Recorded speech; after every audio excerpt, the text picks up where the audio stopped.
इसलिए इंद्र नाराज होकर के ये हमें सजा दे रहे हैं। तो कन्हैया ने कहा, हम जिनकी शरण में है ना, ये हमारे कष्ट का निवारण बहुत जल्दी करेंगे। बोले सभी लोग आंख बंद करके गिरिराज भगवान का ध्यान करो। और जैसे ही सभी ग्वारियों ने आंख बंद किया है, इधर हमारे भगवान ने उस गिरिराज के पर्वत को अपने नख पर धारण किया। मानिए जो छोटी सी उंगली है इस पर धारण किया। बोले गिरधारी लाल की।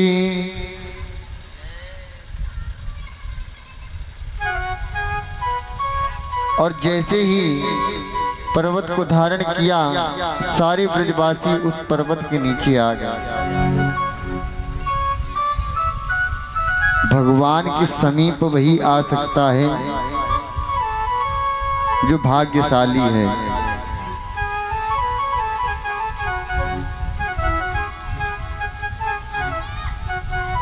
बहुत से भक्त तो अभी को सो रहे हो। बोले बढ़िया बारिश हुई है। बोली पहुंची ही चलेंगे, पंडित जी कौन सा कहीं भागे जा रहे हैं। 2 दिन का और ये ज्ञान यज्ञ का अनुष्ठान बचा है। इधर मूसलाधार वर्षा हो रही है और ऐसी वर्षा नंद बाबा ने अपनी 85 वर्ष की उम्र में देखी ही नहीं। इधर 7 दिन और 7 रात्रि हो चुके हैं।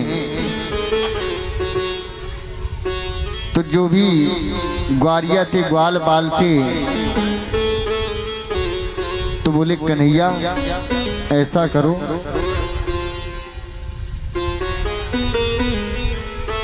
कि तुम थोड़ा सा आराम कर लो।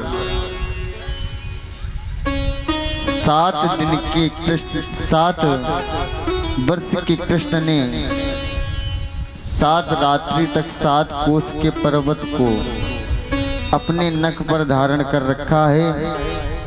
ग्वारिया बोले ऐसा करो, अब तुम थोड़ी देर कर लो आराम।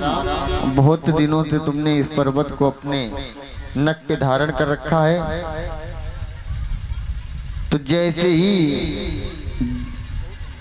अपनी अपनी लट को लगाया है, डंडे को लगाया है, बल्लियों को लगाया है, थोड़ी देर तो खड़े रहे। कन्हैया जी भी खड़े रहे। तो बोले आप हटा लो। तो बोले नहीं नहीं ठीक, हमें कोई दिक्कत नहीं। मानो भगवान को ये एहसास कराना चाह रहे हैं कि जो पर्वत उठा रखा है तुमने नहीं, हमने उठा रखा है। बोले नहीं नहीं नहीं, तुम जाओ आराम कर लो, कोई दिक्कत नहीं। भगवान ने जैसे ही थोड़ी सी उंगली ढीली की है, चट-चट पट-पट, चट-चट पट-पट मरी। जितने भी लाठी बल्ली जो भी लगी थी सब की सब टूट गई। अब जितने भी ग्वाल बाल और ग्वारिया थे कन्हैया जी को बड़ी गौर से घूर करके देखने लगे। बोलिए 7 वर्ष का कन्हैया हो करके इतने बड़े पर्वत को 7 दिनों से लिए है। हमें लगा कि पर्वत हमने उठा रखा, ये बात क्या है।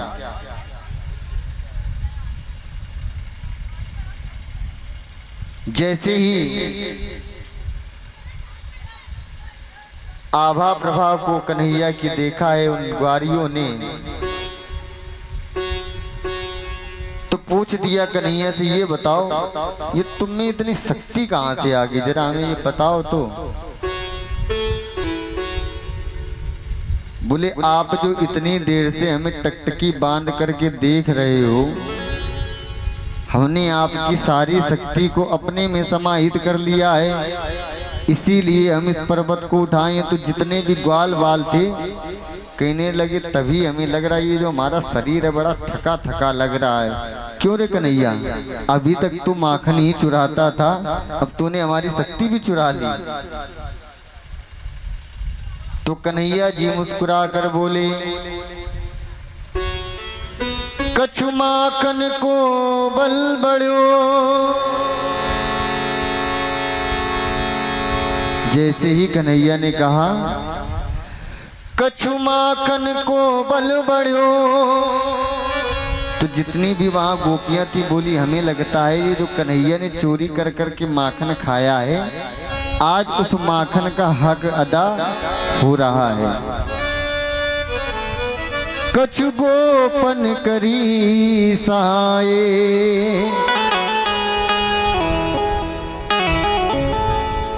श्री राधे जू की कृपा सो,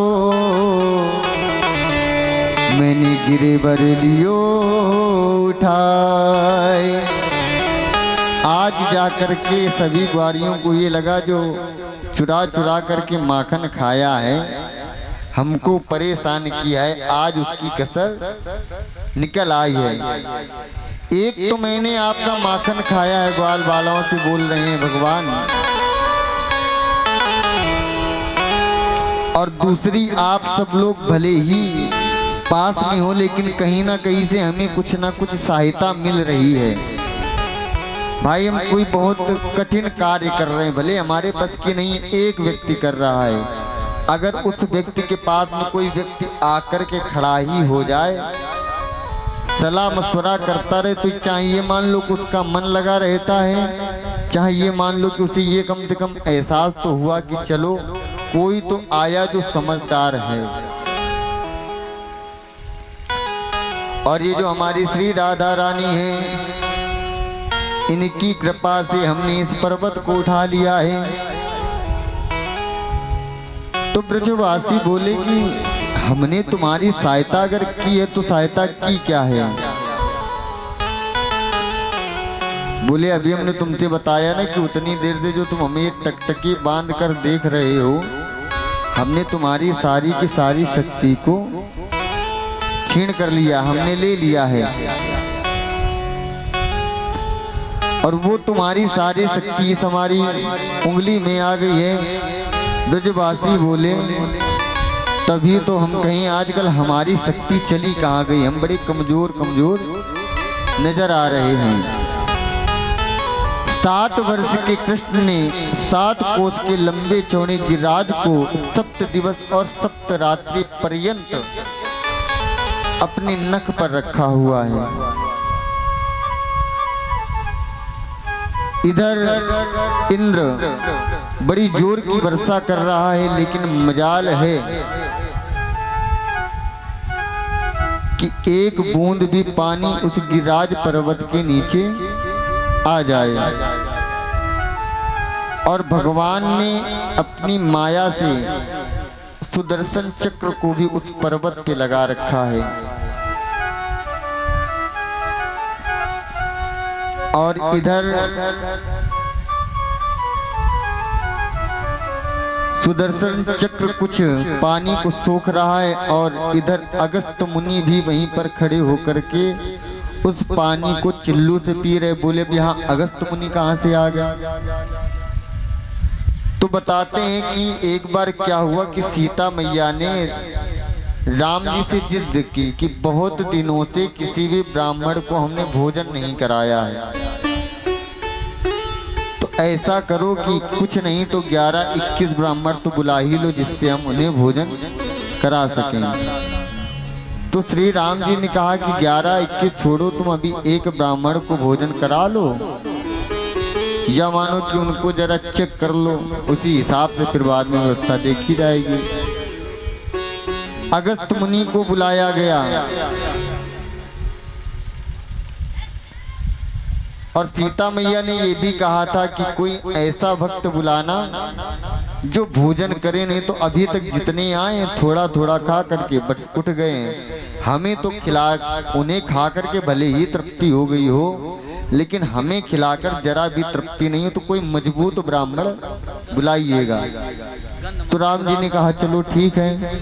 सैनिकों को बुलाया, अगस्त को बुला करके जैसे ही लाए हैं सैनिक, और ब्राह्मण को देखा है, जैसे ही माता सीता ने आसन बिछाया, अगस्त मुनि को प्रणाम किया, और जिस समय भोजन की थाली रखी है छोटी छोटी कटोरी में, छोटी छोटी कटोरियों में जिस समय सब्जी परोसी, पूरी रखी, सारी भोग्य सामग्री रखी है, लेकिन जैसे ही अगस्त मुनि ने थाली को देखा है, बोले हमारा इतने में माता भला नहीं होगा। बोले मतलब? बोले छोटी छोटी कटोरी, अब पूरी हैं आपकी जो एक बार में, अब ये बताओ हम इसे एक बार में खाएं कि सारी एक बार में समेट के खा जाएं? अब आप ही बताओ। तो बोले फिर? बोले भगोना लेके आओ। इधर जिस समय भोग प्रसादी पाना प्रारंभ किया अगस्त मुनि ने, इतना भोग प्रसादी पाई, इतना भोग प्रसादी पाई है कि बनाने वाले थक गए। इधर माता जी ने जैसे ही श्री राम जी को देखा, बोली ये किसको आपने बुला लिया? बोले आपको भोजन कराना था, ब्राह्मण को कराओ। बोले ये तो खाते ही चले जा रहे हैं और हम पूछ रहे हैं महाराज कम से कम पानी तो पी लो। बोले जब पानी तब पिया जाता है जब भोजन का बीच होता है। और बोले ये कई घंटों से खा रहे हैं, अभी इनका बीच ही नहीं हुआ है। बड़ी परेशान सीता जी। इधर गणेश जी भी आ गए, भाई जो बनाने वाले थे वो भी थक गए। गणेश जी के साथ में उसकी पत्नी रिद्धि सिद्धि भी आ गई, वो भी बनाते बनाते थक गई। इसके बाद में ब्रह्मा आए, ब्रह्मा के साथ में ब्रह्माणी आए। कुल मिलाकर वो भोजन पाते ही जा रहे हैं। तो जब सीता जी का मन उदास हो गया, तब श्री राम जी के पास में हाथ जोड़ करके गई हैं और बोले प्रभु ये क्या है आपकी माया? बोलिए माया कुछ नहीं है, अब जो भी आप समझो। बोले इनको शांत करो। तो राम जी ने कहा ऐसा करो, एक तुलसी का दल लेकर के जाओ और अगस्त मुनि की थाली में रख दो, उनका तुरंत ही भोजन से तृप्त हो जाएंगे। और जैसे ही रखा है जाकर के तुलसी को और अगस्त मुनि जी ने पाया है, तो ये मान लो कि सारी जीवन की उनकी भूख ही मिट गई। अब बारी आई कि भाई पानी पिलाओ। तो गणेश जी ने पहले राम राम कर ली। बोली इस बाबा ने खाया इतना है, पानी पता नहीं कितना पिएगा। तो उन्होंने तो सीता जी को राम जी को प्रणाम करके चल दिए। तब भगवान ने कहा जिस समय में सीता में जन्म लूंगा, कृष्ण का अवतार लूंगा, तो वहीं पर आना, वहीं पर हम आपकी पानी की व्यवस्था करेंगे। तो वहीं आज गिरिराज पर्वत के समीप अगस्त मुनि जी चिल्लू लगाए हुए हैं और ऊपर से भगवान विष्णु का सुदर्शन चक्र उस पानी को सोख रहा है। जैसे ही इंद्र ने देखा कि बड़ा शांत माहौल, बोले जाओ देख करके आओ, अब से इतना सब कुछ हो गया है कम से कम। अब तो ब्रजवासियों को महसूस हो गया होगा कि हमने इंद्र की पूजा नहीं की, इसी वजह से हमें ये कष्ट भोगना पड़ रहा है। लेकिन जैसे ही इंद्र के सैनिक पृथ्वी पर आए तो क्या देखा कि वहां तो धूल उड़ रही है। दौड़ते हुए इंद्र के पास में जैसे ही पहुंचे हैं सैनिक और बताया कि हमें हाल चाल बताओ, क्या है ब्रजवासियों का? बोले कुछ नहीं, वहां पे तो सब मस्त है। बोले ऐसा कैसे? बोले वहां तो धूल उड़ रही है। बोले इतने दिनों से वर्षा हो रही है और अभी भी धूल उड़ रही है। बोले आप ना मानो, जाओ देखो। और जैसे ही पहुंचे हैं इंद्र नीचे पृथ्वी पर, तो क्या देखा कि साक्षात नारायण गिरिराज को धारण किए हुए हैं। और इंद्र ने आकर के जैसे ही भगवान कृष्ण को देखा है, उस नारायण रूप को देखा है, इंद्र का मानो क्रोध शांत हुआ। ब्रजवासी सभी बाहर निकल करके आए और भगवान ने उसी गिरिराज के पर्वत को वहीं स्थापित कर दिया। विशुद्ध सत्वम तव धाम शांतम तपोमयं वस्तरजस्तमस्तगम मायामयोऽयं गुणसंप्रवाहो न विद्यते ते ग्रहणानुबंधा। पुनः जैसे ही गिरिराज जी की स्थापना हो गई, जो 56 भोग बने थे उनका 56 भोग लगाया गया। इधर देवराज इंद्र हाथ जोड़ करके कृष्ण जी के पास में खड़ा है और हाथ जोड़ करके भगवान से क्षमा प्रार्थना कर रहा है।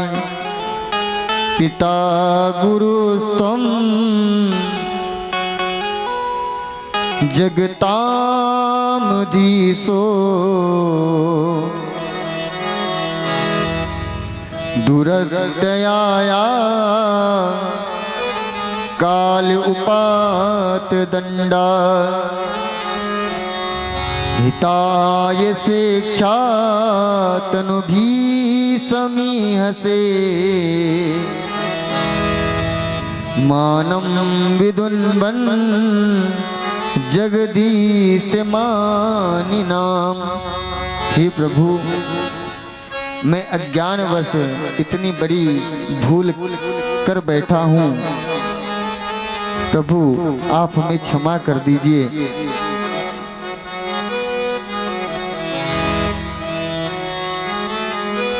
तो कहते हैं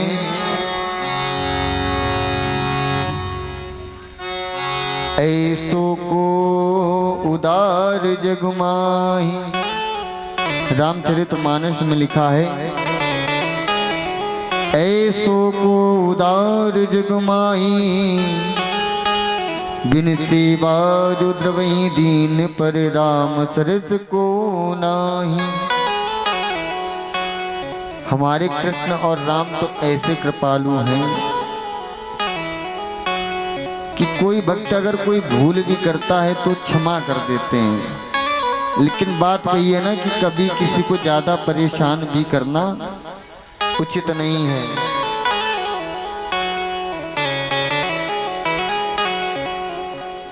भाव बिन कुछ भी वो देवे, मैं कभी लेता नहीं, और भाव से एक फूल भी दे तो मुझे स्वीकार है। भगवान को अगर आप ये सोचो कि बढ़िया घी चुपड़ी रोटी मटर पनीर इस सब चीज़ों का भोग लगाने से भगवान प्रसन्न रहते हैं तो ये हमारी भूल है। भगवान को कुछ नहीं चाहिए, भाव से बस एक फूल ही आपने अगर उन्हें अर्पण कर दिया तो ये मान लो कि आपकी पूजा सार्थक हो गई। इसके बाद में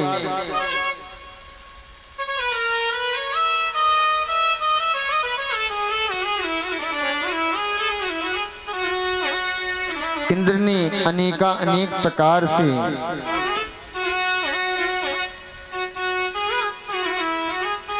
भगवान की प्रार्थना की, निवेदन किया, और भगवान ने भी कहा कि इंद्र ये तुम समझ लो कि ये जो ब्रजवासी है ना, इनमें हमारे प्राण बसते हैं। आइंदा से ऐसी कोई भी गलती मत करना। इधर सुरभि गाय आकर के गोवर्धन का, उस गिरिराज का दुग्ध से अभिषेक करती है।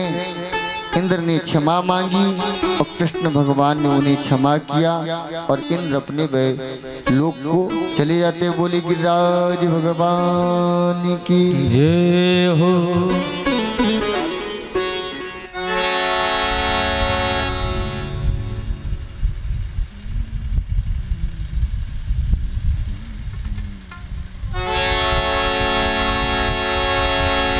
हो तेरी मर्जी का,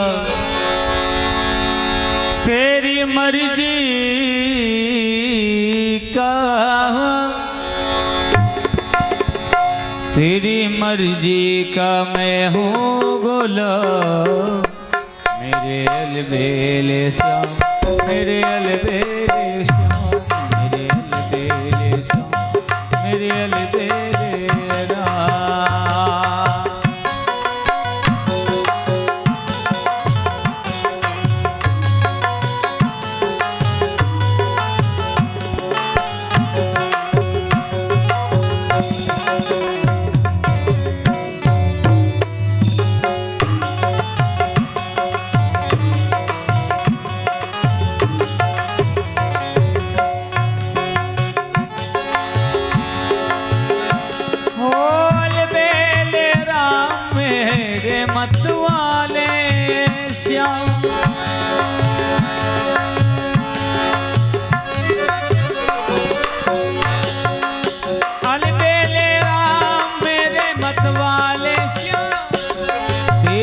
मर्जी का, ओ तेरी मर्जी का।